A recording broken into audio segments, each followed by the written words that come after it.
Aujourd'hui, une manifestation en semaine et accompagnée, les Gilets jaunes ne sont plus seuls, avec les syndicats et les partis politiques, vous vous sentez moins seuls? Bon, de toute façon, on se sentait pas seul, parce qu'on a quand même une grosse approbation de la part de l'opinion publique. Donc déjà, on sait qu'on n'est pas seul, au moins dans le cœur. Maintenant, oui, il est important qu'il y ait une convergence, parce que je pense qu'on soit syndiqué ou pas syndiqué, qu'on croit à une chose, on ne croit pas à une chose. Il y en a beaucoup qui disent que le mouvement est apolitique. Oui, le mouvement en lui-même est apolitique, mais les gens qui composent le mouvement sont transpolitiques. Donc si à un moment donné, on a tous la même idée, qu'on se bat tous pour la même chose, qui est dans un premier temps le frigo et le pouvoir d'achat et de vivre dignement de notre salaire, on peut que s'entendre et marcher ensemble. Voilà, on n'est pas obligé d'être syndiqué ou pas, ou d'avoir les mêmes idées. La même idée, elle est toujours la même, le socle commun est le même, c'est de vivre décemment de notre salaire, tout simplement.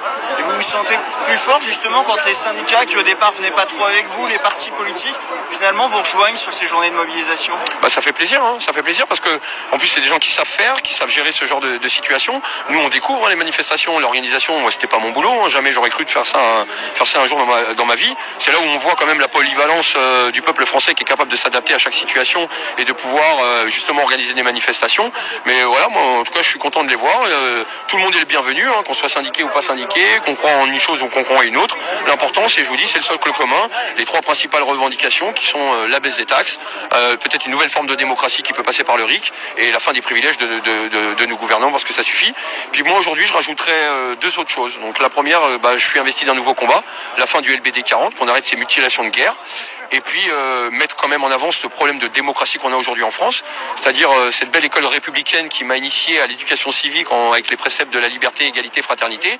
Et puis on s'aperçoit que sous la France de Macron, quand on ose l'ouvrir, on perd un œil. Faut peut-être s'inquiéter. Puis hier, ça m'a fait plaisir parce que j'avais pensé à vous quelques jours auparavant, les journalistes, où je me disais que bientôt ça allait être votre tour. Quand on voit ce que Macron a balancé avec le contrôle des fake news par des éditorialistes, à savoir si on allait publier ou pas publier.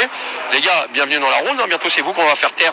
Et moi, ça me rappelle quoi? Peut-être l'entre-deux-guerres, quand on commençait un peu à museler la presse et qu'on vous donnera plus la parole. Donc réagissez vous aussi, ça ferait bien plaisir parce que elle va où cette France? Il n'y a plus de démocratie. Puis on se permet de donner des leçons au Venezuela? Laissez-moi rire les gars, sincèrement. Donc Manu, je continue à te tutoyer parce qu'on a un petit lien particulier lui aujourd'hui. J'ai perdu un œil à cause de Manu. Manu, fais gaffe à toi parce que ta France elle va finir par plus te respecter et ça va mal finir pour toi, tout simplement.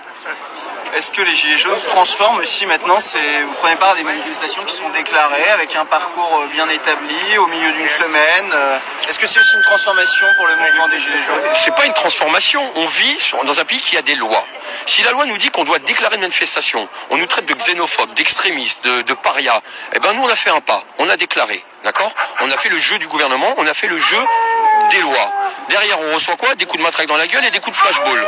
D'accord? C'est-à-dire on fait un pas et le gouvernement nous fait un croche-patte. Il faut savoir qu'aujourd'hui les manifestations des jaunes ne sont pas gérées par la préfecture, sont gérées par le ministère directement. On va où là?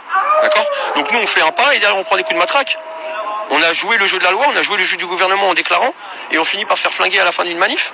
À un moment donné, faut peut-être aussi comprendre pourquoi il y a une certaine animosité et une certaine violence qui s'en dégage, aussi bien des deux partis. Parce que quand on voit comment ils respectent sa police, ou les mecs qui se pissent dessus parce qu'ils n'ont même pas le moyen d'aller aux toilettes, ou qui bouffent un paquet de chips, il faut comprendre aussi que ce sont des hommes au-dessus de ces carapaces, et que eux peuvent être aussi amenés à s'énerver.